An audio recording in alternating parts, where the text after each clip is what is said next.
Yay! Hello, and welcome to this week Training Tuesday Live. We're Magnet Marketers and super excited to be with you here today to talk about the likability factor, how you can use a live streaming and what channels to use to build that likability.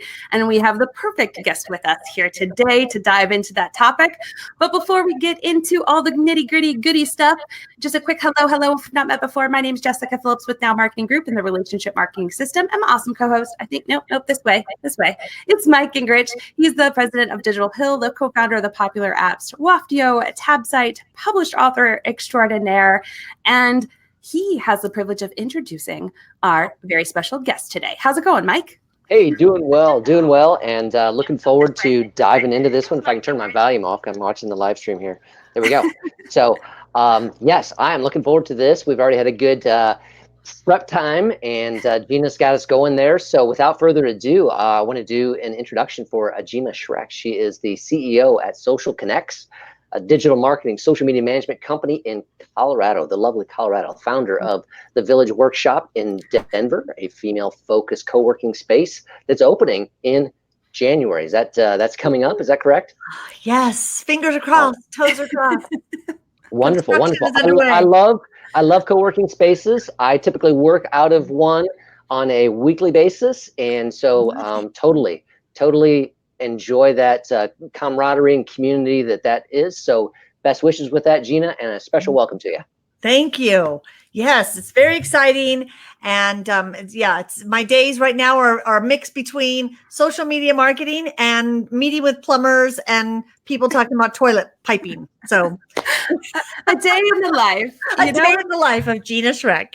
Well, what's cool about that, though, is I'm sure that you get to see all kinds of behind the scenes things that you never knew went into a co-working space, which could definitely kind of tie in to, well, at least I should say most people don't know, think about when it goes into a co-working space, which could really tie into kind of what we're talking about a little bit here today, which is live video and live streaming and how this can grow likability and how that can work for brands. I know I've spoke with you many times and followed your content, and you really have a great grasp of what is really working in live video. And really, there's so many platforms that are out there. I mean, some that people don't even think about, like Twitch, which I am on Twitch. I'm a viewer, not a streamer. Like you now, LinkedIn Live that we were just talking about, Facebook, Periscope, Instagram, YouTube Live. There's so many ways of going live that brands sometimes are hesitant of why or which platform, and just, getting out there and doing it. And really, we want to bring this to the forefront because it is not slowing down,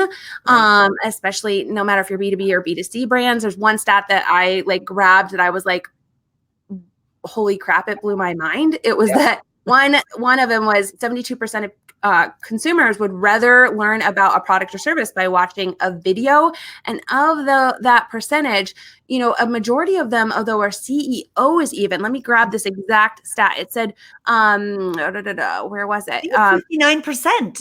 Yes. Yeah. Of executives, like decision makers. So it's not just your, general consumer. So this is crazy to me. First of all, what gets you excited about live video, and kind of what are you doing with your clients right now with it? Well, it's interesting because, initially when you said the co-working space and this whole thing, to me, it's all about community. And I said, that's the common thread, whether you're in a co-working space or whether you're online. It's how do we build community and how do we connect better with people? And I think I love live video for the reason of connection. And I just feel like you're able to connect better. Obviously, video of any kind is going to help you connect and build trust faster. So trust and likability, I think, is built over time. When I ask clients, what is your sales cycle? And if they say, well, it's 7 months to a year. And I say, okay, how many touch points do you have to have in that 7 months to a year? Then I ask, could that be shortened if you were in touch with those people via video? And we look at ways to shorten the sales cycle. And video, to me, is the number one way. And then live video even accelerates it because it's so real and it's not produced and polished and perfect. I love that you said that. And you know what else? That when that just popped up, it reminded me. I mean, you're so right. Like, for example, hey, Tracy, thank you for watching in with us today. You know, you're able to engage with the people that are watching with you and answer and field their comments, you know. And Tracy says she's excited to learn more about going live and where to post to get the biggest impact. So I love that you mentioned those touch points. I hadn't really thought about it that way. Yeah, because if you think about, you know, why does it take 7 months to, you know, sales cycle or whatever your sales cycle is? Why is that? Well, because it takes time for people to get to know, like, and trust you. Well, video helps you get to know some. I mean, I feel like I know Flo from Progressive Insurance like my best friend, and Jamie, her little sidekick. I love him. And, you know, I'm going, how is that possible through little short video commercials? It's the same concept. You know, we just get to know and like them, their personalities, their quirkiness. And obviously, I know, don't send me email. They're not real. I know that. But do you see how easy it is to get to like someone because of those? And I think video does that for us. Absolutely does, doesn't it? I mean, just I mean, it's the next best thing to shaking a hand, right? I mean, just because you're seeing emotion, you're seeing expressions, you're hearing tone, all those things that kind of go into good communication skills. I mean, we kind of, you know, you learn that communication 101, and live video brings, you know, all of that on almost a touch point, you know, almost. Yeah, I could touch you. Yeah, reach out. Yeah. But I think that's also a caution, because some people are not comfortable on camera, and therefore they read a script or they come across And there's something sick about humans that when I see somebody who's coming across very perfect, I want to see them fail. Someone on stage that's perfect, I want to see them fall off the stage. I know that's a sickness. I know it's probably just me, but I think it's the same thing on video. It's like, be okay to laugh at yourself. And if you make a mistake or the power goes out, or, you know, to be able to laugh at that makes you likable. It's like, I see that and I go, you're just like me. I make mistakes all the time.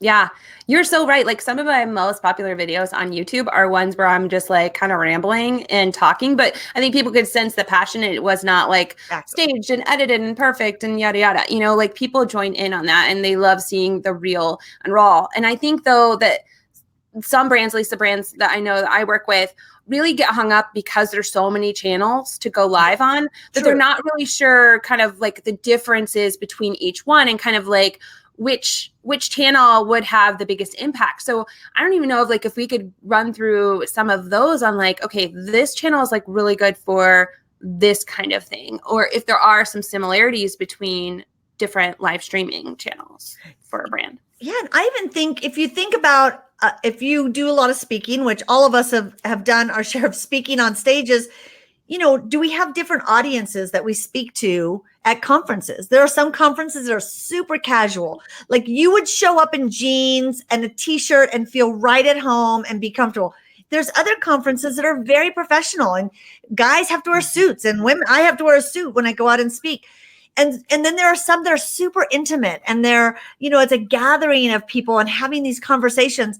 So I think live video, I look at it the same way. Each channel has a different room that you're walking into. And LinkedIn, now I'm not going to put on a suit, but I'm not going to go live going, hey, everybody, you know, I've got my, I don't know. I see some people with their bag of snacks. The beach or the pool chair, right? You don't want to do it at the pool chair, you know, with your towel wrapped around you. And a margarita. It just doesn't fit LinkedIn right there. Yeah. So I'm not going to go live with my towel on any platform. But that's exactly it. You see people kind of sitting outside, super cash, versus, you know, maybe on Facebook you would do that. That would be great.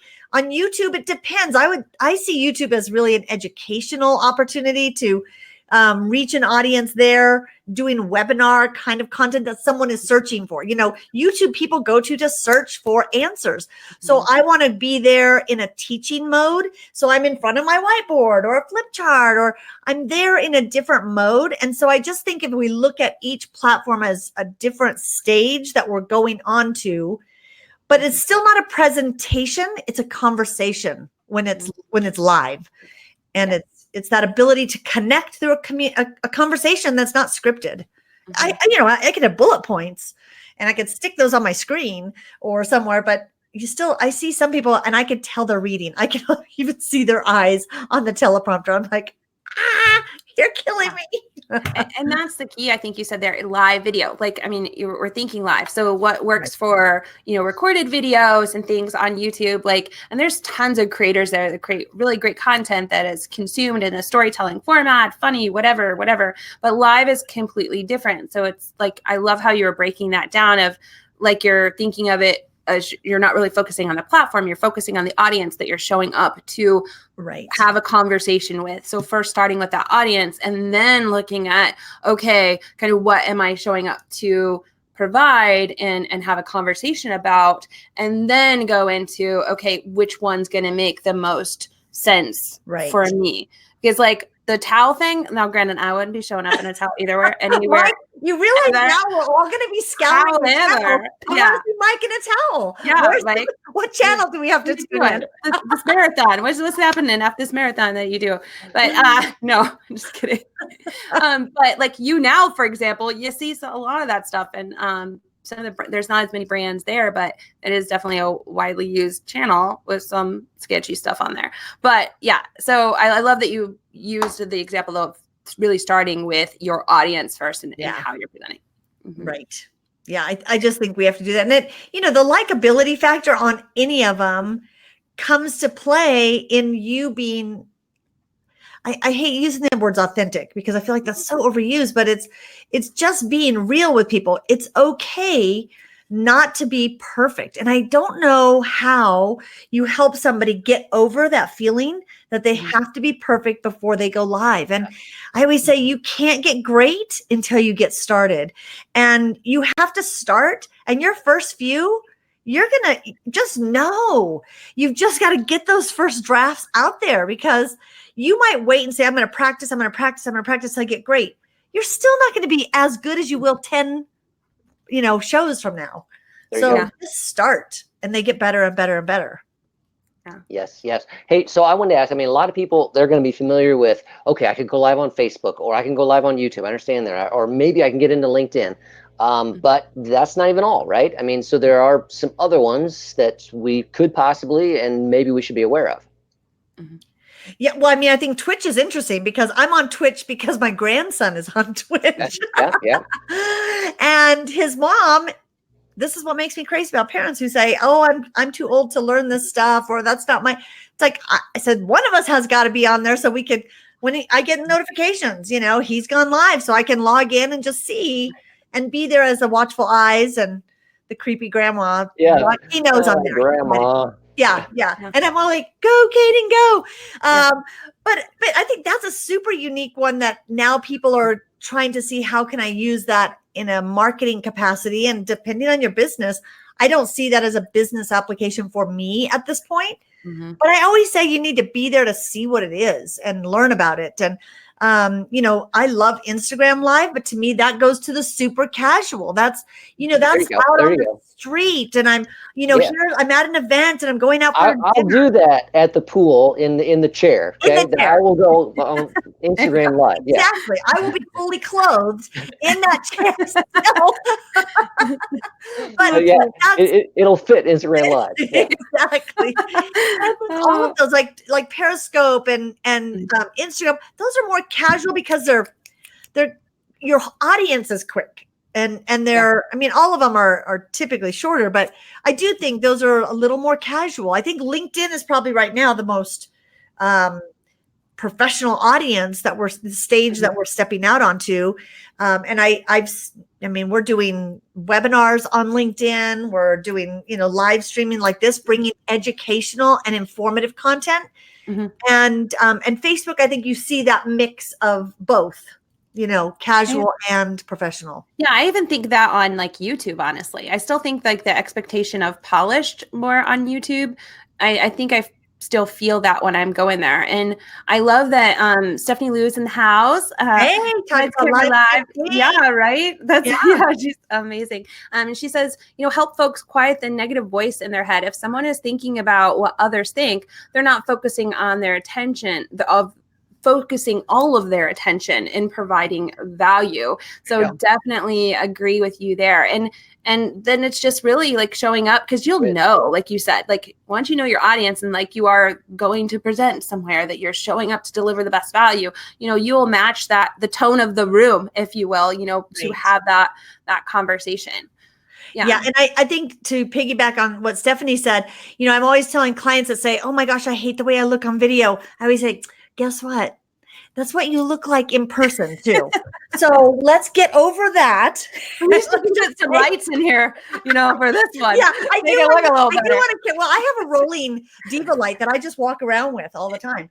I do think that we need to just get over the fact that this is how we look, this is how we sound, and talk to one person. And I always say, find that avatar for that platform. Who's the client, the potential client, the friend? Who am I talking to? And if you can cut out a picture of their face and then you have to cut out a circle so that the camera shows through, but put that over your camera lens and talk to that person and have a conversation. Don't give a presentation and read, but have a conversation and then again, it's going to just take practice the first few times. But I like that thought that Stephanie said, we have to get over a lot of those internal conversations that are and be focused on the value. What are you trying to deliver? You've got something that you wanted to share, and let's let's focus on that. Yeah, I love that. She's got. And don't worry if you see, oh my gosh, there's nobody watching me right now, or there's one person that tuned in live and it's probably my mom. Talk to the person that you intended to talk to, because they're probably going to watch the replay, and just don't worry about it. Tracy's question, that is interesting. Not heard of Twitch. Obviously you don't have a teenager. Yeah.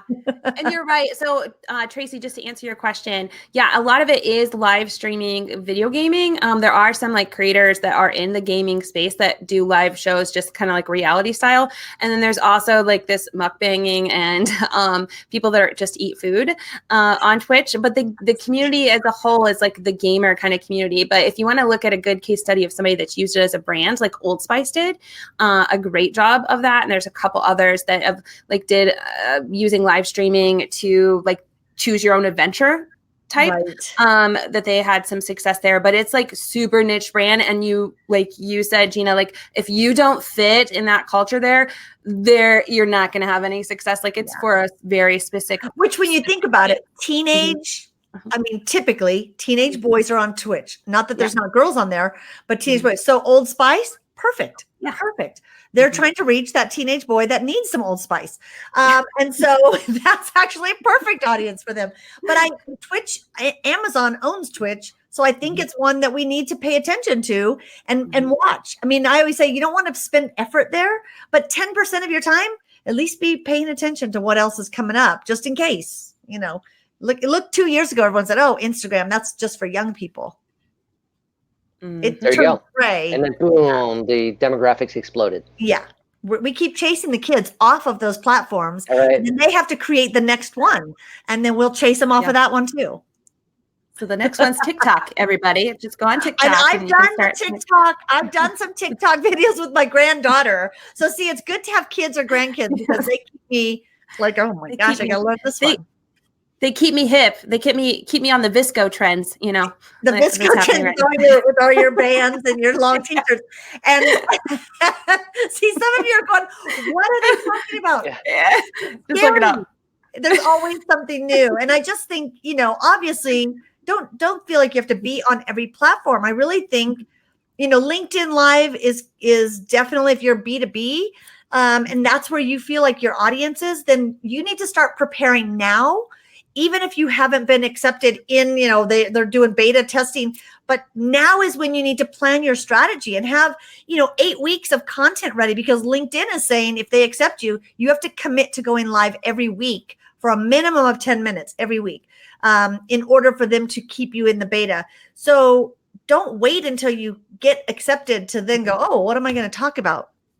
Plan your content out now, we should do that on every platform, but even if you're not there yet.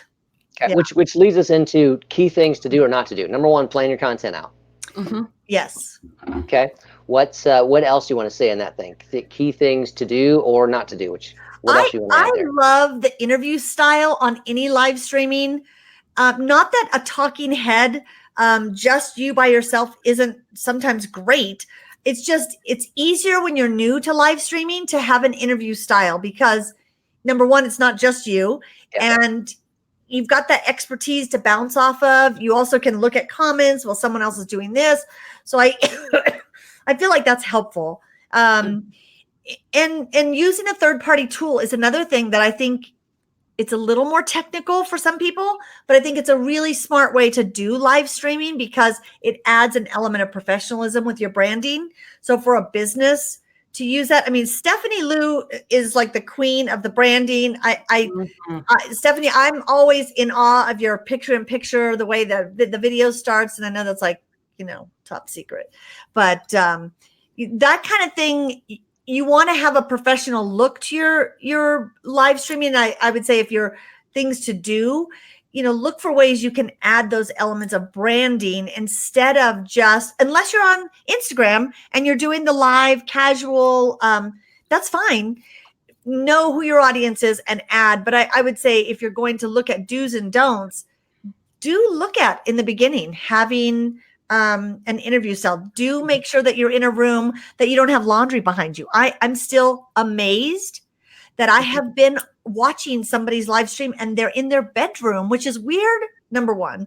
And number two, I see a bed behind them that's not made and has dirty clothes. I'm like, did you even look behind you? Yeah. I can't trust anything that you're saying right now. Like, you're So, if you have to put up a fake wall, one of those little screens, you can get it for like $15 on Amazon with the photographer's wood panel wall or brick. I have green screen, wood panel, brick, everything, because there are times when you're going, okay, there is no good place behind us. We're going to put up this screen. But to me, if you're doing video, at least make sure your background is not too distracting or people are wondering what's going on back there if you see a lot of stuff. So those are some of the things. What I'm doing all the talking. What do you guys feel like some of the things definitely to do?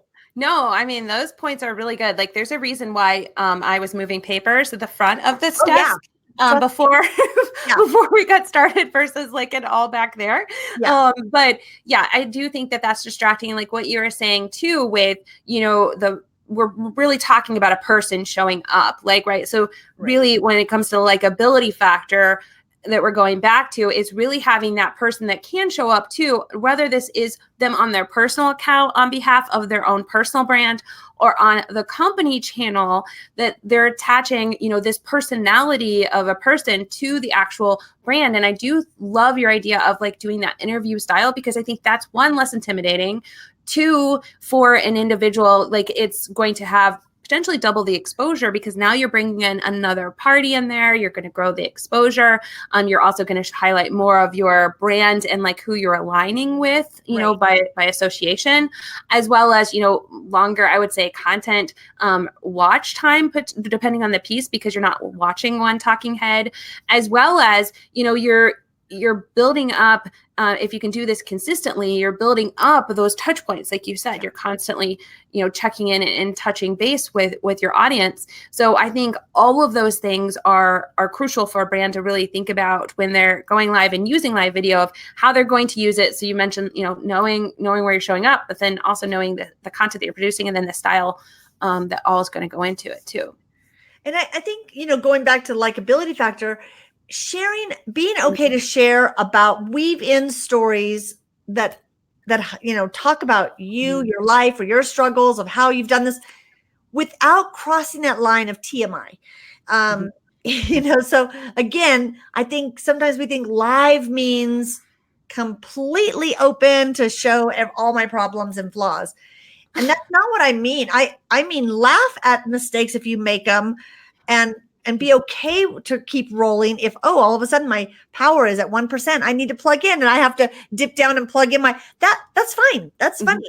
But to share, you know, personal stuff that's going on, and yet there's a fine line in that. But I do think live video, if we're talking about do's and don'ts, I see some people cross the line into, wow, I feel like I just stepped into a therapy session and I'm not getting value from that. It's, you know, share stories of your life, but make sure, like I always used to say in the speaking world, is make sure you're through the hardship so that you can look back and see the lessons gleaned from it, not going through it and sharing it on.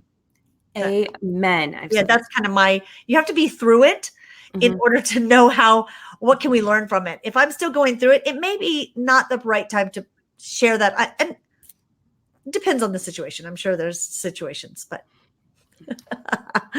yeah. Yes. No, that's some good stuff there. And, you know, I think that Jessica, you touched base on this, but I think if you go solo, I think you're probably gonna have to go shorter, you know, kind of thing, just because it does the one person talking head kind of thing. So I think when you add some more people to it, that can lengthen the show. And then obviously you have to be consistent with the show. You know, I think that you can't go. I mean, it's even.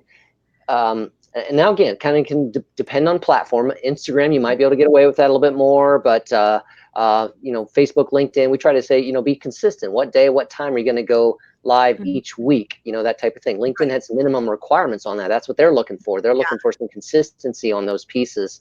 So yeah, I think those are, you know, key things. Again, just I'm working with some a real estate group right now, and some guys who were, you know, very hesitant to do this, but I'm trying to get them to start. You know, Sunday's the big open house day, right, at the homes, and so I said, okay, Saturday we want to go live, and so you know, we're just working on some basics there along the way, so that you know, the first time they did it, and it was mostly, and he had his face was, you know, right in front of the camera. I couldn't even see the house, you know, and I was like, well, okay, now that's good. We got it. We did live, but you know, next time we want to see a little bit of the house, you know, along the way, because that's what we're talking about, the open house, you know. So it was just those kind of pieces, and then there was another one where you know they went too far. They started doing a tour, you know, and so we were going down these hallways, and we got lost in the hallways. I thought, no, we don't want to do that. This is a teaser. Let's stand in the spot where we can see the living room, dining room behind us. We can shift a little bit, and we can do a couple pieces. We can talk about that. We're not doing it out by the road where the traffic's going by, you know, those kind of pieces. So it's an education process on some of those things to help them. But you know, they're doing it. They're getting a hold of it and refining it along the way. That reminds me of like a really a story, and really to kind of touch on, like we said, the talking head, right? Like that maybe not the best use of live streaming if you're doing it all by yourself. However, I want to give like a caveat to that is, if you are going live, so we did this with a client, an 86-year-old woman, okay? She was going live and she did it by herself, which I'm like, wow. You are like the poster child of awesome. Yeah. But here's what she did. Instead of, because we said it's a conversation, right? And she was doing this at their lake shop. They own this property, and they also have like a bait and tackle kind of shop behind them. And what she did though was going around answering questions about bait and like where to fish and things about the lake and the events going on. And the audience was participating with her. And when you can get that conversation, that momentum going, then that's fine. Like you're saying with the one person on there. So like, for example, like real estate, like I've seen that work really well when it's a two-way dialogue happening. And it's almost just like you guys are hanging out. They may not be on the video with you, but others are benefiting from it. Like I've seen, you know, like Brian Fanzo does a phenomenal job of this. Vicky, Finch does a great job of this when she's doing sales videos, and it's just, you know, her on there. I've seen others that have just went on by themselves, like live. However, it doesn't feel like it's just them talking, because it's like this ongoing conversation and they're adding the people in and interacting. Yeah. And that is where the magic of the likability really, I feel, happens too. When you can get that, because that's the difference from just doing video to like live video, right? Like, and I think that the having someone to bounce off of is what you want to start with, because it gives you more comfort.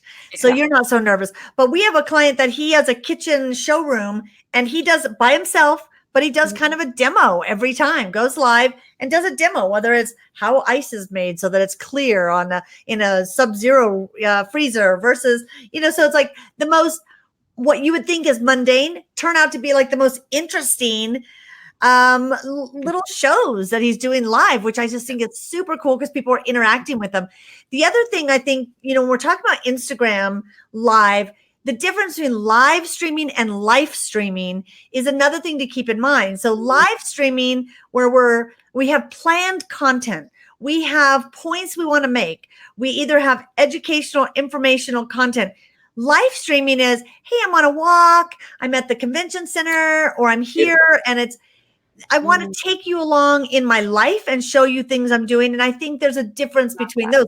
I don't know that live streaming would go over well on LinkedIn. So again, I think that's another really little difference. That's a really good point. I have not heard it. I like that. I like that. I like the terminology you use there. Very good. Very good. Yeah. Like I'm just kind of taking you along and showing you my life. I have 3 wiener dogs that are crazy, and I'm going to show you that. I mean, on LinkedIn, that is never done intentionally, but it happens. I would say like Chris Strubb is a good example of somebody that's done that really well, like sharing the story every day, kind of live streaming things that are going on in the day. I think, there's been some others that have like become known in the social media digital space that do a good job of live streaming, and it's more like storytelling, right? Yeah. So I love your example of that. So going back to another question, like, is there any other like core likability things to really consider? Like, I know you've brought up a ton of them right now, but like for brands, is they're really going through and saying, okay, I know I need to know my audience, and I know I need to like know the platform, but like as they're then looking at this and they're seeing all these great channels for live streaming, to really take into consideration choosing the channel and then choosing specific things that they need to be aware of to make sure that likability trust factor is being added in. The whole thing about being likable is if you're giving me content that helps me improve something, my life, my business, my whatever your market is, when you're giving me information that is truly useful and not trying to sell me something, you're really helping me. How can I not help but like you more? And so I think that's another thing. I see people getting on and it's promotion. It's like, I don't like you. Like, I don't care how funny you are. You're trying to sell me every time I see you. Yeah, you just kind of go, this is a commercial. And while I know there's a lot of people that get on, they get on my case, they say, we shouldn't be out there just giving everything away. Who am I going to call when I have a need? Am I going to call the person who I see all the time helping me, or this person who's trying to sell me? It's that to me is a big likability factor. Is I genuinely want to help you. If that comes across in a video, that makes you likable. So make sure in your videos that you're giving people something that's helpful. It's not just you sharing. And again, there's always that case of the live streaming. You may not be giving them any tips. You might have some insight, but you're taking them on the journey with you. But live streaming, you should have some sort of content you're giving, so people walk away going, man, that was so helpful. I want to tune in again. I liked her. I like that, and then I look at Flo and Jamie. I don't know why I like them. They're just dang funny. I know all the Progressive Insurance haters are going to go, I hate those commercials. I don't know why. I like them. And I just think every time they come on, I go, he's dang funny. I want to see that commercial again. And that to me is part of it. I like humor. So to me, I'm attracted to that. Would everybody like humor? No. And that's okay. Those aren't my people. That's what I tell myself. Those aren't my people. There you go. Find your people and help them. And do it in your style, and it'll draw people to you. And then they trust you because you helped them last time. I love that. Yeah. Good. Amen. All right. Yeah. Any comments or questions? I'm pretending I can see, but I can't. I'm blind. No, so Tracy said she's going to have to check out TikTok. You definitely need to, Tracy. Like, that is a platform that, you can basically do like karaoke. You can do whatever you want on there, but it's really a lot of fun, and you see a lot of creativity on there with individuals. So think of it like what was that platform that went away? Vine. So think of it almost like a Vine that meets Instagram combination for TikTok. It was called something else first. Musically. I was going to say it's kind of all in that music vein, and it's very preteen. I have an 11-year-old granddaughter, and she is all about the TikTok videos and gets her friends together, and they make these short little. So again, I don't see how I'm going to be using that, but I certainly want to know about it. Honestly, I tell you, like Judy Fox, she's been crushing it on there. There's several other creators on there that have done a really amazing job at just showing like personality and style, and then, just having some fun there, and they're building an audience of people that are watching their content and sharing it out. So they mix in a lot of fun mixed with some other, tips and stuff in there, but it's really, honestly, that channel is really all fun. There's not necessarily somebody teaching you something or showing you something. It's really just personality. Yeah, not yet.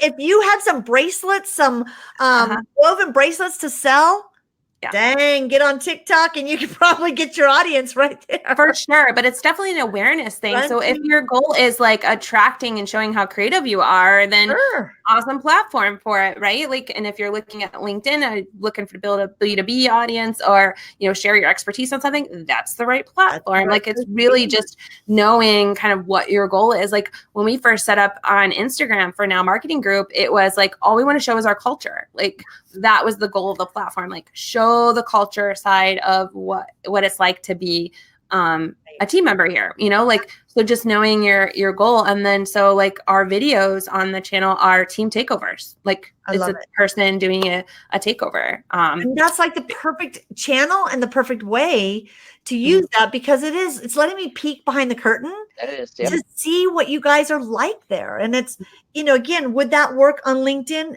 Maybe, but it just fits perfect on Instagram, and even Facebook stories, like that stories are they do it there too. That's how to look at each one as a different tool for a different, a different function. Absolutely. And it does. Getting to see behind the scenes makes you likable, because it's like, okay, everybody that works there looks fun. Yeah. And goofy. And we made like silly gifts with everybody to kind of kick it off. And it's a lot of fun. Honestly, it's a great way of getting your team involved, sidebar, to get in on the action. Like you're saying, Mike, too, with the real estate group, like what a great way of getting, employee created content, and team content, not only for them creating it, but building their own likability, with the people that really resonate with them. So they're like, I may not be able to work with this real estate agent. I don't know that I connect with him, but I can really connect with. I wish I could remember. There's a realtor in North Carolina. Her name is Jennifer. I can't remember her last name, but she every day goes live from her car. She's parked in her driveway. Okay, I was like, hopefully she's parked. Yeah, she's parked. And I think one time she even said, like, this is my only quiet space because my kids or something. But she goes in her car and she's all dressed up, ready to go to work.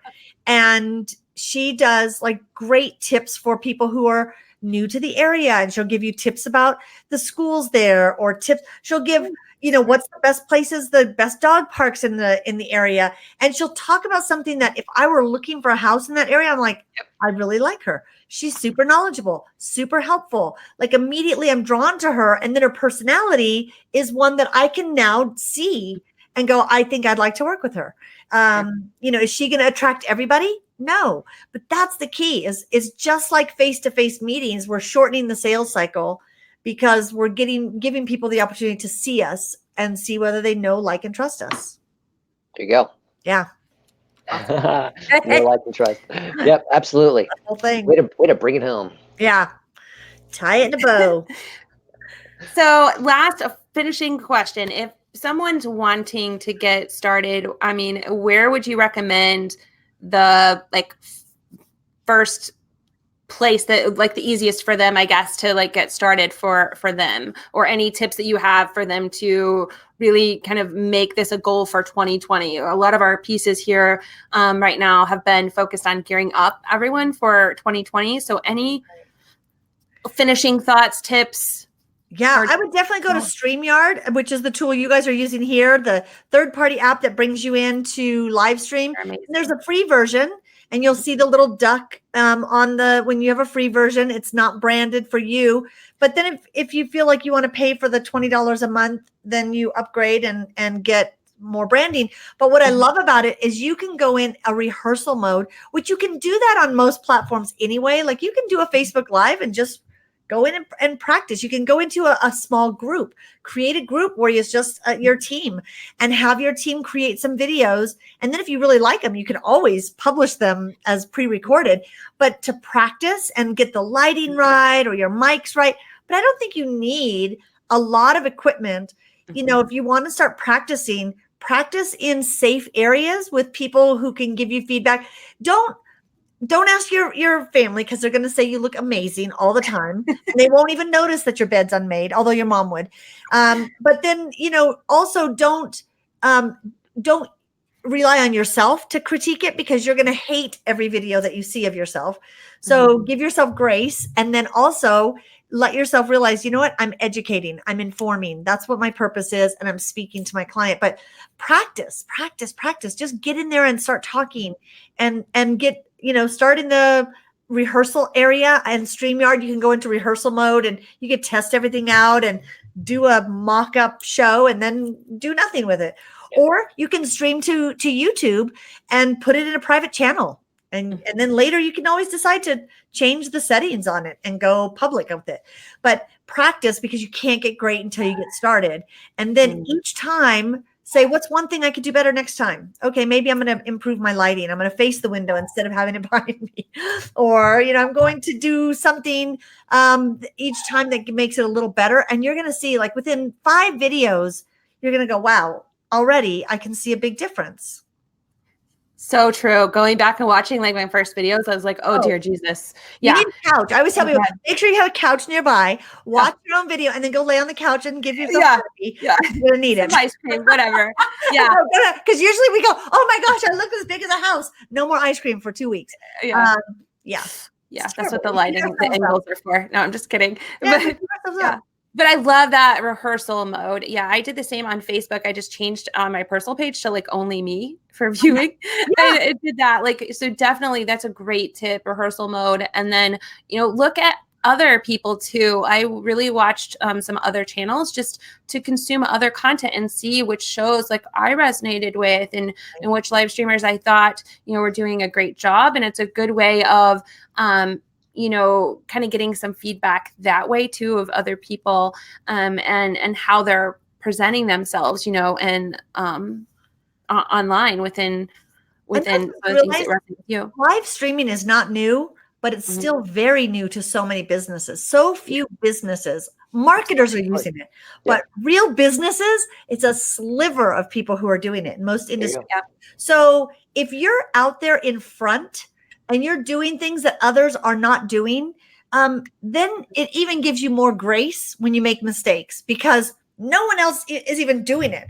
So, you know, they always say it's only the people in the ring fighting the fight who can give you feedback. So it's like, ignore the feedback from people who aren't in there doing it themselves and get out there and just do it because you'll be seen as the authority in your industry if you're out there early. And it's not too late because we may think, oh my gosh, everybody's doing live streaming. No, they're not. It's just our world. We see it. Yeah. From the way back in the Blab days. Exactly. The Blab where we met. That's what we say, Mike. We think the last time we were all 3, I think we were on Blab. Blab. Yeah. Think Google Hangouts. Doing Magna Marketers on Blab. That's like first place. But you're right. Like there's so many more people that are doing it. And this is a stat by Cisco, also from the same HubSpot stats of prediction that I've linked to. But it says by 2020, online videos will make up more than 82% of all consumer internet traffic, 15 times higher than it was in 2017. So there's a lot more videos that are going to be coming out. And doesn't mean that just push it out because you're supposed to be doing video. I think it really comes down to what's going to make it likable. So thank you so much for sharing all of your wealth of wisdom here today. I love it. You are so fun all the time. Thank you. others have questions on video or just want to learn more about you, where's a good place for them to find you? I mean, I'm on any social channel, Twitch, everywhere, at Gina Schreck. So I'm on any social channel just as Gina Schreck, or you can go to our website, socialknx.com. That is awesome.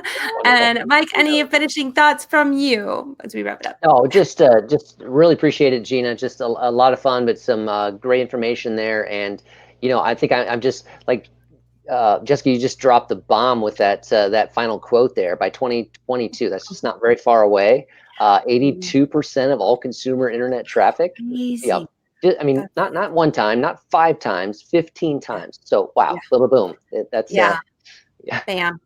Yeah. And thank you all for joining in with us today, whether you're watching this live or catching the replay. Thank you so much for joining in with us. I do have an announcement, though, that we will be on a little short hiatus break for a minute with Magnet Marketers. We'll still be producing some video content on here, just not live, as I will be in Australia the next 2 weeks, and then heading to Arizona. So, woohoo! Yeah, I'm excited to go to Click, Engage, Convert and speak at Lauren's event, and then heading to the Queenie's Retreat. But we'll still be producing some content and helpful goodies that are pre-recorded, some helpful stuff that we'll be pushing out. But we'll resume back the last week in October for Magnet Marketers. So we'll be back, I promise. Just the month is already over. Yeah, it's already over. But thanks again. Follow Jessica, because she'll be live streaming some from Australia. I'll be live streaming. Yeah, it's much better to live stream in Australia than it is in Lime, Ohio. Well, I'll be sleeping. Is the problem. There's the time difference challenge, but I'll be live streaming what the future looks like. Okay. Yeah, exactly. That's what it will be. Coming to you from the future. Yeah. But thank you all. Hope you have a good rest of your week, and we will see you next time. Bye. Bye.